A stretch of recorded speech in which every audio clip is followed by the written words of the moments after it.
नमस्कार। आपका अखबार के इस अंक में आपका स्वागत है। मैं हूं प्रदीप सिंह। देश में क्षेत्रीय अस्मिता की राजनीति का एक लंबा दौर चला और उसको सफलता भी मिली। अलग अलग राज्यों में अलग अलग पार्टियों नेताओं को उस राजनीति के कारण सफलता मिली, लेकिन वो पार्टियां आज इस बात को स्वीकार करने को, इस सच्चाई को स्वीकार करने को तैयार नहीं है कि क्षेत्रीय अस्मिता की राजनीति का समय जा चुका है। अपने पड़ोसी को डूबते हुए देखकर भी वो इस पानी में छलांग लगाने से बाज नहीं आती।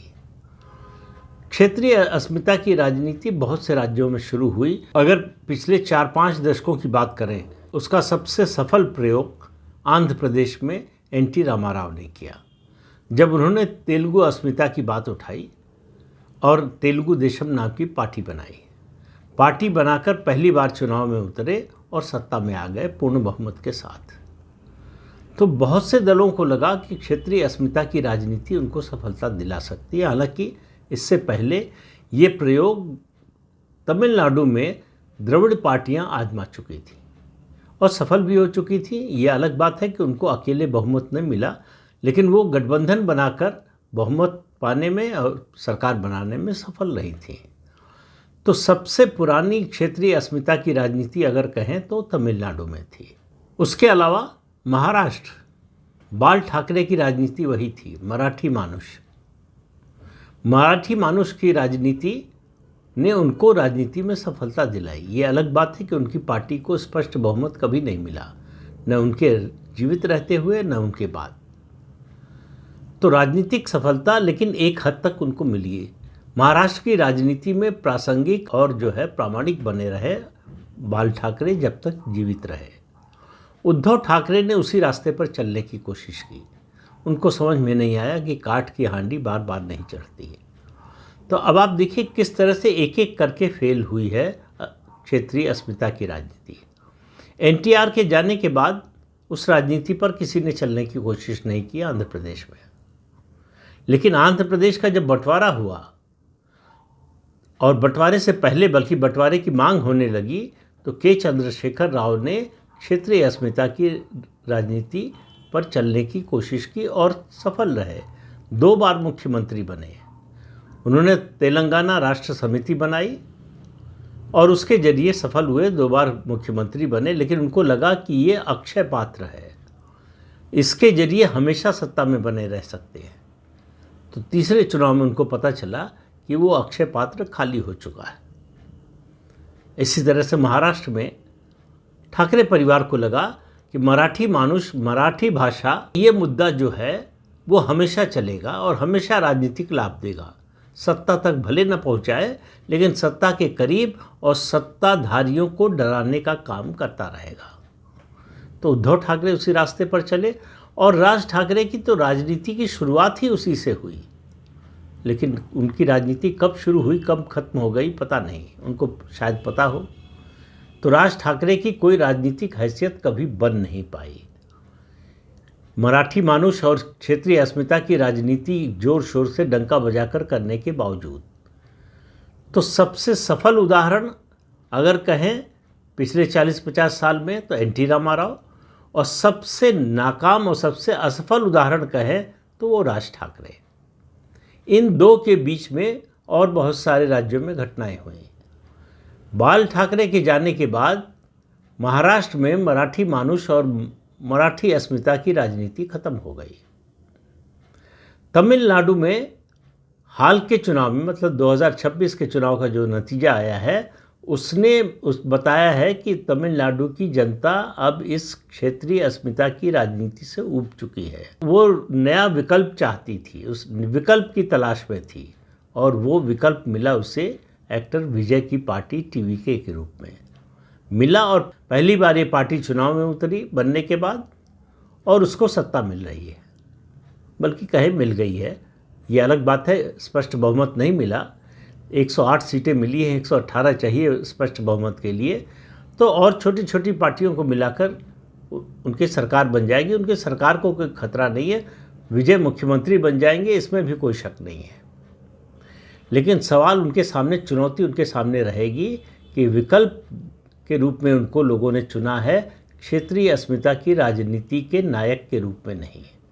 अगर उन्होंने उस रास्ते पर लौटने की कोशिश की तो वही हाल होगा जो आज द्रमुक और अन्ना द्रमुक का हुआ है। दोनों पार्टियां आज खिसक कर हाशिए की ओर जा रही हैं, अभी गई नहीं है, लेकिन उस ओर बहुत तेज़ी से बढ़ रही हैं। गई इसलिए नहीं है कि उसका कोई दूसरा विकल्प नहीं है, मतलब विजय के मुकाबले में कोई द्रविड़ राजनीति को चुनौती देने वाला नहीं है। भारतीय जनता पार्टी ने शुरुआत की थी कि अन्नामलाई ने इसकी शुरुआत की थी, लेकिन भारतीय जनता पार्टी को लगा कि ये रास्ता ठीक नहीं है और के अन्नामलाई को ही हटा दिया।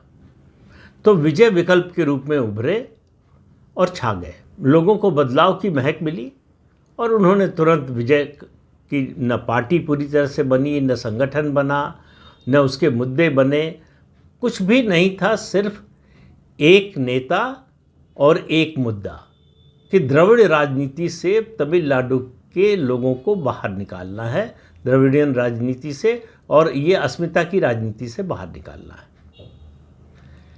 लेकिन सबसे बड़ा अगर कहें झटका लगा है किसी को तो वह है पश्चिम बंगाल में ममता बनर्जी को। वो अस्मिता की राजनीति पर तो चली, लेकिन बंगाली अस्मिता क्या है ये उनकी समझ में नहीं आया। बंगाली संस्कृति की मूल अस्मिता जो है, मूल पहचान जो है, वो राष्ट्रवादी हिंदुत्व है। ममता बनर्जी उसके 180 डिग्री घूम गई उससे, और उन्होंने हमला किया बांग्ला संस्कृति का जो मूल है राष्ट्रवादी हिंदुत्व, उसी पर कुठाराघात किया, उसी पर हमला किया, उसी की जड़ें काटने की कोशिश की। तो ममता बनर्जी को लगा कि पेड़ की जड़ काटकर वो टहनियों और पत्तों को पानी देती रहेंगी तो पेड़ जीवित रहेगा। 2026 आते आते पश्चिम बंगाल के लोगों ने उनको बताया कि ये संभव नहीं है, क्योंकि विकल्प के रूप में भाजपा आ गई थी। 2021 में ही ये बदलाव हो जाता अगर लोगों के मन से डर निकल गया होता। तो ममता बनर्जी की ताकत बंगाल की या बंगाली संस्कृति की अस्मिता की राजनीति नहीं थी, डर की, गुंडागर्दी की, हिंसा की, उनकी राजनीति की पहचान ये थी। बांग्ला संस्कृति उनकी राजनीति की पहचान नहीं थी।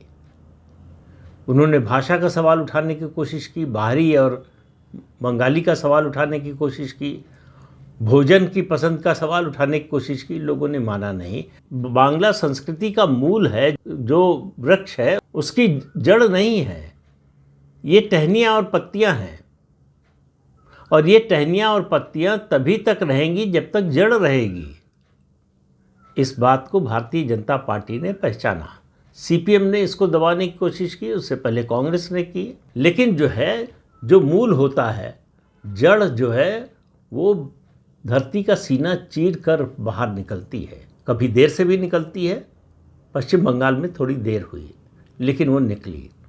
आज बीजेपी 207 सीटों के साथ पश्चिम बंगाल में पहली बार सरकार बनाने जा रही है, पहली बार उसका मुख्यमंत्री बनेगा। तो क्षेत्रीय अस्मिता की राजनीति जो लोग करना चाहते हैं उनके लिए ये राज्य और ये नेता सबक है कि इससे सीखें, कि इससे जो है उनको समझ लेना चाहिए कि अब इस देश का मानस क्षेत्रीय अस्मिता की राजनीति के साथ चलने का नहीं रह गया है। इसलिए दोनों द्रविड़ पार्टियां तमिलनाडु में दोनों ही सत्ता से बाहर हो गई। लंबे समय से 1967 से लगातार ये चल रहा था कि एक बार एक पार्टी, एक बार दूसरी पार्टी। केवल एमजीआर और जयललिता इसके अपवाद हैं जो लगातार 2 बार जीते, वरना जो है इन्हीं पार्टियों में अदला बदली होती रही थी। इसी वजह से कोई राष्ट्रीय पार्टी तमिलनाडु में अपने पैर नहीं जमा पाई। एक्टर विजय की पार्टी राष्ट्रीय पार्टी नहीं है, वो भी क्षेत्रीय पार्टी भी है, लेकिन वो द्रविडियन राजनीति के खिलाफ विकल्प के रूप में सामने आई है। फिर से कह रहा हूँ, विजय के सामने ये चुनौती होगी कि वो उसी रास्ते पर न जाएं। वो उस रास्ते पर चलना आसान होता है, उस रास्ते पर भावनाएं भड़काना आसान होता है, उस रास्ते पर भावनात्मक रूप से लोगों को जोड़ना आसान होता है, लेकिन वो रास्ता जो है वो कांटों से भरा होता है। ये बात आज शायद डीएमके और एआईडीएमके को समझ में आ रही होगी। महाराष्ट्र में उद्धव ठाकरे और उनके परिवार को समझ में आ रही होगी। पश्चिम बंगाल में ममता बनर्जी को अभी समझ में नहीं आ रहा है, वो अब भी उसी पर अड़ी हुई है। चुनाव हार गई हैं, ये अनहोनी हो रही है देश में कि चुनाव हारी हुई पार्टी का नेता जो अभी मुख्यमंत्री, वो कह रहा है कि हम मुख्यमंत्री पद से इस्तीफा ही नहीं देंगे। मतलब अब इससे ज़्यादा संविधान का अपमान और आप क्या कर सकते हैं। ये अलग बात है कि संवैधानिक स्थिति जो है उसमें उनके इस्तीफा देने न देने से कोई फ़र्क नहीं पड़ता। इस 7 मई तक इस विधानसभा की मियाद है, इसका जीवन काल है। 7 मई को ख़त्म हो जाएगा, 8 मई को नई विधानसभा का गठन हो जाएगा। उसके बाद न कोई मंत्री रहेगा, न कोई मुख्यमंत्री रहेगा, न उस विधानसभा का कोई विधायक रहेगा। जो नए चुनकर आए हैं वो विधायक होंगे और जो सबसे बड़ी पार्टी है उसके विधायक दल का जो नेता चुना जाएगा वो मुख्यमंत्री बनेगा। अगर उस समय तक वो इस्तीफा नहीं देती हैं तो गवर्नर को उनको बर्खास्त करना पड़ेगा। तो ममता बनर्जी सम्मान के साथ बाहर नहीं जाना चाहती, बहुत बेआबरू होकर जाना चाहती हैं और उनको ये संदेश समझ में नहीं आ रहा है पश्चिम बंगाल की जनता का कि पश्चिम बंगाल की जनता ने उनको पहले ही बेआबरू कर दिया है। उनके घर की सीट भवानीपुर से चुनाव हरा दिया है, यानी उनको विधानसभा भी नहीं भेजा है। उनकी पार्टी को तो सत्ता से बाहर किया ही, ममता बनर्जी को विधानसभा से बाहर कर दिया है। ये पश्चिम बंगाल के लोगों ने किया है। जहाँ जोर जोर से चिल्ला रही थी, बंगाली और बाहरी का मुद्दा उठा रही थी, बांग्ला संस्कृति का मुद्दा उठा रही थी कि ये बीजेपी वाले बांग्ला संस्कृति को नहीं समझते हैं, हम समझते हैं। तो भवानीपुर के लोगों ने बताया कि और कोई समझता हो चाहे नहीं, लेकिन आप तो बिल्कुल नहीं समझती हैं। तो पश्चिम बंगाल में हिंदू राष्ट्रवाद का पुनरोदय हो रहा है, बहुत देर से हो रहा है लेकिन हो रहा है।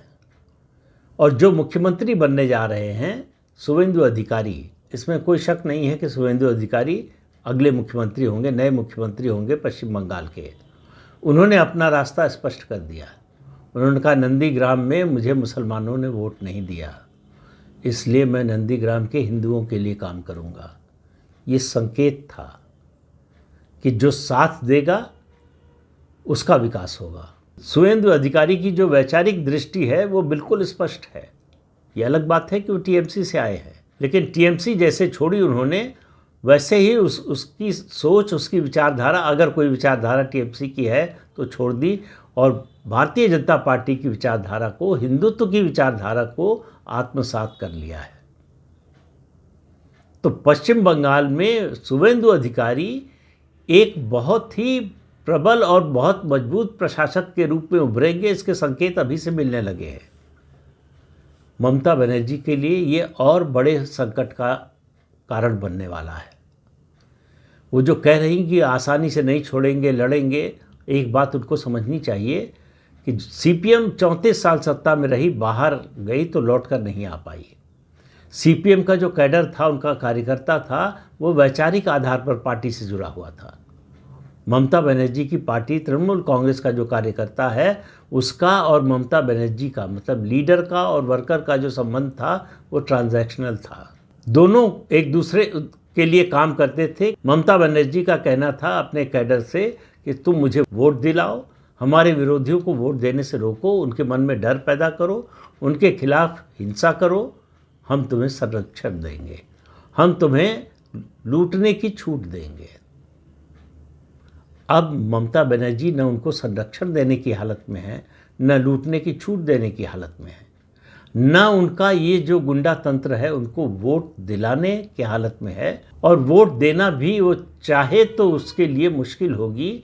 जो परिस्थिति, जो वातावरण बन रहा है पश्चिम बंगाल में, हिंदुत्व का विरोध करने वाले के लिए, जो एक वाक्य मुझे सरदार पटेल का याद आता है, लखनऊ में झंडे वाला पार्क में, अमीनाबाद में, वहाँ की मीटिंग में कहा था, जब मुसलमान आज़ादी के बाद दंगा कर रहे थे तो कहा कि अगर दंगा करोगे तो धरती का तवा इतना गर्म करेंगे कि चूहों की तरह से बिलबिला कर निकल आओगे।